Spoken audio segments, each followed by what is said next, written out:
നമസ്കാരം, നിളയൊരു വിശേഷങ്ങളിലേക്ക് സ്വാഗതം.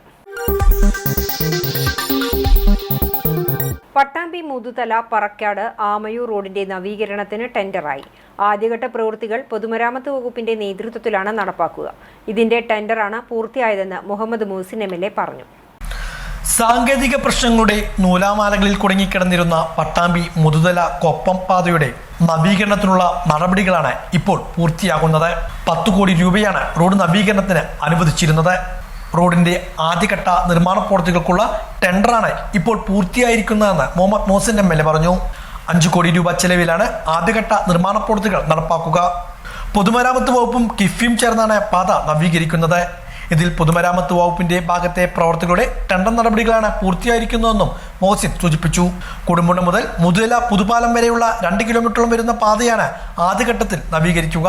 പുതുപ്പാലം പുതുക്കി പണിയുവാനും നടപടികൾ തുടങ്ങിയിട്ടുണ്ട്. ഇതിനും ഭരണാനുമതി ലഭിക്കുന്ന മുറയ്ക്ക് ടെൻഡർ നടപടികൾ ആരംഭിക്കുമെന്നും മുഹമ്മദ് മൂസിൻ MLA പറഞ്ഞു. നമ്മുടെ കൊടുമുണ്ട മുതൽ തൃത്താലക്കൊപ്പം വരെയുള്ള റോഡ് നവീകരണവുമായിട്ട് ബന്ധപ്പെട്ട് ആദ്യഘട്ടത്തിൽ PWD ആണ് ചെയ്യുന്നത്. PWD ചെയ്യുന്ന ഭാഗം എന്ന് പറയുന്നത് നമ്മുടെ കൊടുമുണ്ട മുതൽ ഏതാണ്ട് കൊടുമുണ്ട പഞ്ചായത്ത് കഴിഞ്ഞിട്ടുള്ള ഒരു പാലം വരെയുള്ള ഭാഗമാണ് ചെയ്യുന്നത്. അതിനുവേണ്ടി 5 കോടി രൂപ നേരത്തെ അനുവദിച്ചിരുന്നു. അതിന്റെ ടെൻഡർ നടപടികളെല്ലാം പൂർത്തീകരിച്ചു എന്ന സന്തോഷ വാർത്തയാണ് അറിയിക്കാനുള്ളത്. ഉടനെ തന്നെ ആ ഭാഗം ആരംഭിക്കും. ബാക്കി ഭാഗം കിഫ്ബി നേരിട്ടാണ് അതിന്റെ വർക്ക് KRFB വഴി ചെയ്യുന്നത്. അതുകൊണ്ട് തന്നെ ഇപ്പൊ തൽക്കാലം അതിന്റെ മെയിൻ്റനൻസ് ഒക്കെ തന്നെ അവരാണ് ചെയ്തിട്ടുള്ളത്. അവിടെ ആ പാലത്തിനുള്ള ഫണ്ട് കൂടി വെക്കുന്നത് അത് ഗവൺമെന്റിൽ നിന്ന് ഭരണാനുമതിക്ക് വേണ്ടി കാത്തിരിക്കുകയാണ്. വരുന്ന ദിവസങ്ങളിൽ ആ പാലം കൂടി അതിന്റെ ഫണ്ട് കൂടി നമുക്ക് ടെൻഡർ ചെയ്യാൻ കഴിയും എന്നാണ് പ്രതീക്ഷിക്കുന്നത്. അത് കഴിഞ്ഞു കഴിഞ്ഞാൽ ബാക്കി ഭാഗം KRFB കിഫ്ബി വഴി ചെയ്യുന്നതായിരിക്കും. അപ്പൊ അതിന്റെ മറ്റു നടപടിക്രമങ്ങൾ നടന്നുകൊണ്ട് നവീകരണം പൂർത്തിയാക്കിയ നാഗലശ്ശേരി പഞ്ചായത്തിലെ ഏറ്റവും വലിയ ജലസംഭരണി മാങ്ങാട്ടുകുളം മന്ത്രി MB രാജേഷ് വ്യാഴാഴ്ച നാടിന് സമർപ്പിക്കും. ഏകദേശം 1 ഏക്കറിലധികം സ്ഥലത്താണ് മാങ്ങാട്ടുകുളം വിശാലമായി കിടക്കുന്നത്. വിവിധ വർണ്ണങ്ങളിലുള്ള പടിക്കെട്ടുകൾ, വിശ്രമിക്കാൻ ഇരിപ്പിടങ്ങൾ, നടക്കാൻ റാമ്പുകൾ എന്നിവ ഉൾപ്പെടെ അതിമനോഹരമായാണ് മാങ്ങാട്ടുകുളത്തിന്റെ നവീകരണം പൂർത്തീകരിച്ചത്.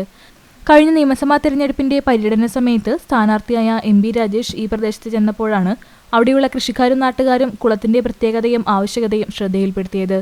തീർത്തും നാശോന്മുഖമായ അവസ്ഥയിലുള്ള ഈ ജലസംഭരണിയെ നിലനിർത്താൻ ആവശ്യമായ നടപടി സ്വീകരിക്കുമെന്ന് മന്ത്രി അന്ന് വാഗ്ദാനം നൽകിയതായിരുന്നു. 40 ഹെക്ടറിൽ അധികം വരുന്ന കൃഷിസ്ഥലത്ത് ജലസേചനം ലഭ്യമാക്കുന്നതിനും പൊതുജനങ്ങൾക്ക് കുളിക്കുന്നതിനും മറ്റും ഈ കുളം ഉപയോഗപ്രദമാക്കാൻ കഴിയും. വലിയൊരു ജലസംഭരണി എന്ന നിലയ്ക്ക് 2023-24 വർഷത്തെ സംസ്ഥാന ബജറ്റിൽ നിന്നും 1 കോടി ചിലവഴിച്ചാണ് കുളം നവീകരണം പൂർത്തിയാക്കിയത്. വ്യാഴാഴ്ച മാങ്ങാട്ടുകുളം മന്ത്രി MB രാജേഷ് നാടിന് സമർപ്പിക്കും. ജനപ്രതിനിധികൾ, നാട്ടുകാർ, വിവിധ രാഷ്ട്രീയ പാർട്ടി പ്രതിനിധികൾ തുടങ്ങിയവർ ചടങ്ങിൽ പങ്കെടുക്കും. കൊപ്പത്ത് വാഹനാപകടത്തിൽ സ്കൂട്ടർ യാത്രക്കാരൻ മരിച്ചു. വിളയൂർ കരിങ്ങനാട് കുണ്ടിൽ മക്കിയംവളപ്പിൽ മുഹമ്മദാണ് മരിച്ചത്. ലോറി സ്കൂട്ടറിന് പിറകിൽ ഇടിച്ചായിരുന്നു അപകടം. കൊപ്പത്തുണ്ടായ വാഹനാപകടത്തിൽ സ്കൂട്ടർ യാത്രക്കാരൻ മരിച്ചു. വെളിയൂർ കരിങ്ങനാട് കുണ്ടിൽ മക്കിയംവളപ്പിൽ മുഹമ്മദ് എന്ന മാനുട്ടിയാണ് മരിച്ചത്. 65 വയസ്സാണ്. ഇയാൾ സഞ്ചരിച്ചിരുന്ന സ്കൂട്ടറിന് പിറകിൽ ലോറി ഇടിക്കുകയായിരുന്നു. ബുധനാഴ്ച രാവിലെ 10 മണിയോടെയായിരുന്നു അപകടം. ഇരുവാഹനങ്ങളും കൊപ്പത്തു നിന്നും കരിങ്ങനാട് ഭാഗത്തേക്ക് പോകുകയായിരുന്നു. അപകടത്തിൽ പരിക്ക് പറ്റിയ മുഹമ്മദിനെ കൊപ്പത്തെ സ്വകാര്യ ആശുപത്രിയിൽ എത്തിച്ചുവെങ്കിലും മരണം സംഭവിച്ചു. കൊപ്പം പോലീസ് സ്ഥലത്തെത്തി മേൽ നടപടികൾ സ്വീകരിച്ചു. കൊപ്പം സിൻഡിക്കേറ്റ് മാളിന് സമീപം ചായക്കട നടത്തി വരികയായിരുന്നു മരിച്ച മുഹമ്മദ് കുട്ടി. പട്ടാമ്പി പ്രാദേശിക കാർഷിക ഗവേഷണ കേന്ദ്രത്തിലെ കാർഷിക വിഭാഗം ഇൻസ്റ്റിറ്റ്യൂട്ട് യൂണിയൻ ഉദ്ഘാടനം മുഹമ്മദ് മൂസിൻ MLA നിർവഹിച്ചു. വിവിധ കലാപരിപാടികളും ഉണ്ടായിരുന്നു. പട്ടാമ്പി പ്രാദേശിക കാർഷിക ഗവേഷണ കേന്ദ്രത്തിലെ കാർഷിക വിഭാഗം ഇൻസ്റ്റിറ്റ്യൂട്ട് യൂണിയന്റെ ഉദ്ഘാടനമാണ് നടന്നത്. ദരുവ എന്ന പേരിലായിരുന്നു ഇത്തവണത്തെ കോളേജ് യൂണിയന്റെ പരിപാടികൾ സംഘടിപ്പിച്ചത്. മുഹമ്മദ് മൂസിൻ MLA ഉദ്ഘാടനം നിർവഹിച്ചു.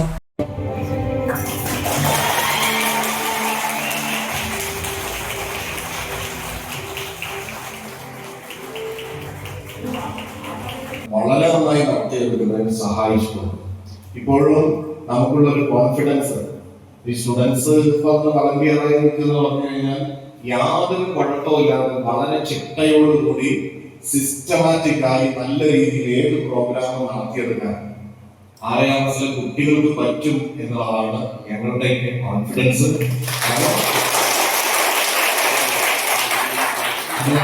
നിങ്ങൾ ഉണ്ടാക്കിയെടുത്ത വിശ്വാസ്യതയാണ്. ഞാൻ വർഷങ്ങൾക്ക് മുമ്പ് ഇവിടെ ക്ലാസ് കൊടുത്തിരുന്നു. അതിനൊരു അനുഭവം കൂടി സ്റ്റുഡൻസ് ഇപ്പോൾ സമയം കിട്ടുന്നില്ല. എന്തായാലും നല്ലൊരു അനുഭവമായിരുന്നു. എനിക്ക് കുറെ കൂടുതൽ കാര്യങ്ങൾ പഠിക്കാനുള്ള ഒരു സാഹചര്യം കിട്ടിയിട്ടുണ്ട്. വിദ്യാർത്ഥി യൂണിയൻ എന്ന് പറയുമ്പോൾ ഒരു കാലഘട്ടത്തിൽ പഠിക്കുന്ന ആ കാലഘട്ടത്തിലെ സ്റ്റുഡൻസിനെ റെപ്രസെന്റ് ചെയ്യുന്ന ഏറ്റവും പ്രധാനപ്പെട്ട ബോഡിയാണ്. അധ്യാപകർക്ക് അവരുടെ കാര്യങ്ങൾ പറയാനുള്ള ബോഡികളുണ്ട്, അവസരങ്ങളുണ്ട്. ഇവിടുത്തെ തൊഴിലാളികൾക്ക് അവരുടെ കാര്യങ്ങൾ പറയാനുള്ള അവസരങ്ങളുണ്ട്. എന്നാൽ വിദ്യാർത്ഥികൾക്ക് അവരുടെ കാര്യങ്ങൾ പറയുക മാത്രമല്ല, അവരുടെ സ്വപ്നങ്ങൾ യാഥാർത്ഥ്യമാക്കാൻ, അവരുടെ ആവശ്യങ്ങൾ നിറവേറ്റാൻ, അവരുടെ കഴിവുകളെ യഥാർത്ഥത്തിൽ പ്രകടിപ്പിക്കാൻ. ചടങ്ങിൽ എൻഡോമെന്റ് വിതരണവും MLA നിർവഹിച്ചു. കാർഷിക ഗവേഷണ കേന്ദ്രം മേധാവി ഡോക്ടർ പി രാജി അധ്യക്ഷയായിരുന്നു. Doctor V Thulasi, doctor J Jiji Alan, doctor Malini Nilamudi, Vaibhav Jyothi, ബിസ്നിൻ ഷഹന തുടങ്ങിയവരും പങ്കെടുത്ത് സംസാരിച്ചു. വിവിധ കലാപരിപാടികളും ഉണ്ടായിരുന്നു. രോഗികളുടെ ചികിത്സയ്ക്കായി ധനസമാഹരണത്തിന് ബിരിയാണി ചലഞ്ച് നടത്തുന്നു എന്ന പേരിൽ തട്ടിപ്പ് നടത്തിയയാൾ അറസ്റ്റിൽ. കറുകപ്പുത്തൂർ ചാഴിയാട്ടിരി വെളുത്തവളപ്പിൽ ഷഹീർ കരീമാണ് അറസ്റ്റിലായത്. ഷൊർണൂർ റോയൽ ബേക്കറിയിൽ നിന്നും 350 ബിരിയാണി വാങ്ങി തുക നൽകാതെ വിൽപ്പന നടത്തിയെന്ന പരാതിയിലാണ് അറസ്റ്റ്. ആശുപത്രിയിലുള്ള രോഗികളുടെ പേരുവിവരങ്ങൾ ശേഖരിക്കുകയും പിന്നീട് ഇവർക്കായി ബിരിയാണി ചലഞ്ച് നടത്താനെന്ന വ്യാജേന ഹോട്ടലുകളിൽ നിന്ന് ബിരിയാണി വാങ്ങി പണം നൽകാതെ പോകുകയുമാണ് ഷഹീറിന്റെ രീതി. തൃശൂർ മെഡിക്കൽ കോളേജ് ആശുപത്രിയിൽ ചികിത്സയിലുള്ള 4 രോഗികളുടെ വിവരങ്ങളെടുത്ത് അടുത്ത തട്ടിപ്പിന് ശ്രമിക്കുന്നതിനിടെയാണ് ഇയാളെ പോലീസ് പിടികൂടിയത്. കോടതിയിൽ ഹാജരാക്കിയ ഷഹീറിനെ റിമാൻഡ് ചെയ്തു. റോഡരികിലെ മരം മുറിക്കിടെ മരക്കൊമ്പിനടിയിൽ നിന്നും ബൈക്ക് യാത്രക്കാരൻ രക്ഷപ്പെട്ടത് തലനാരിഴയ്ക്ക്.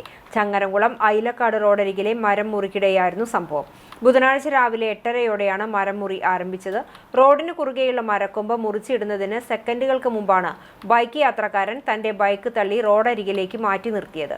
അപ്പോഴേക്കും മരക്കൊമ്പ് റോഡിന് കുറുകെ താഴെ വീണു. മരം വീണ് ബൈക്ക് മറിഞ്ഞു വീഴുന്നതും ബൈക്ക് യാത്രക്കാരൻ പരിക്കേൽക്കാതെ രക്ഷപ്പെടുന്നതിന്റെയും CCTV ദൃശ്യങ്ങളും പുറത്തുവന്നു. ഇതോടെ നിളയോര വിശേഷങ്ങൾ സമാപിക്കുന്നു. നമസ്കാരം.